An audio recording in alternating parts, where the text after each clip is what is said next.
If you want a powerful number on how many people are looking for love online, here's one for you. 1.2 million. Match.com, one of the best-known names in digital dating, has 1.2 million paying subscribers. And after recently tweaking its technology, Match has seen its numbers continue to climb. For more on the Match magic, we're joined by Mandy Ginsberg. She's the company's president, and she joins us now from Dallas. So we talked a little bit about that Match magic, Mandy, but give us a sense on how big this market is. How many people are looking for love online these days? Well, I mean, it's pretty incredible. We've launched Match 16 years ago as a pioneers in the space, and now we are in 25 countries across 5 continents. And it's really impressive to see the millions of people who are connecting online. And in the U.S. alone, there's 100 million single Americans, and we feel like there's still huge opportunity in this market. How many people still, however, see a stigma with online dating? You know, I think that stigma is really eroding, especially in the last 5 years. We did a study last year where we saw that 1 in 5 relationships and 1 in 6 marriages started on an online dating site in this country in the last 2 years, which is pretty incredible how pervasive online dating is. And I think that more and more people hear their friends and their family members. I've got personal friends who found love on Match.com, and I think at this point it's much, much more common than it ever was before. Mandy, I'm wondering, when you look at your business, you know, you guys managed to get some distribution on the Yahoo platform in the last year that's led to some really stunning growth. But what's next? How can you add to your distribution in ways that you already haven't? Yeah. So, I mean, this past year, it's a little misunderstood.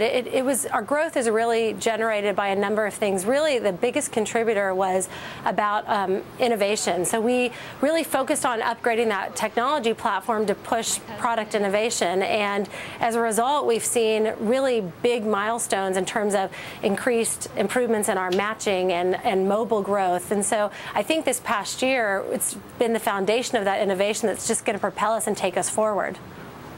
It also seems like it's acquisitions. There are lots of little sites. I think people don't understand how many sites feed into Match.com that aren't called Match.com. In fact, Match.com is how John and I first met working on this show.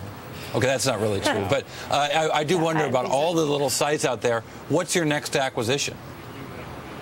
So, you know, this past couple of years, we've acquired a number of different brands and companies. One company is People Media that has a number of niche sites. We acquired a company called SinglesNet, and then the fastest growing free dating site, OkCupid. We're always looking at opportunities globally. There's always going to be, I think, opportunity to grow this market, particularly because at the end of the day, we are changing people's lives, and people still want to fall in love, and they'll continue to want to fall in love in the future.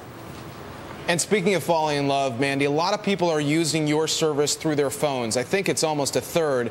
But there is an issue here of the creepiness, if you will. What are you doing to try to keep from people who are using their phones to fall in love, if you will, from getting a little too personal, especially if it's only a couple of dates into things? Yeah, I mean, the mobile space is pretty interesting for us. I think that, you know, consumers are changing so much how they interact with sites like Match.com, and we've seen that 30% of our users are accessing Match through their mobile device, and I think there's going to be a tipping point that could be over 50% in the coming year, 18 months.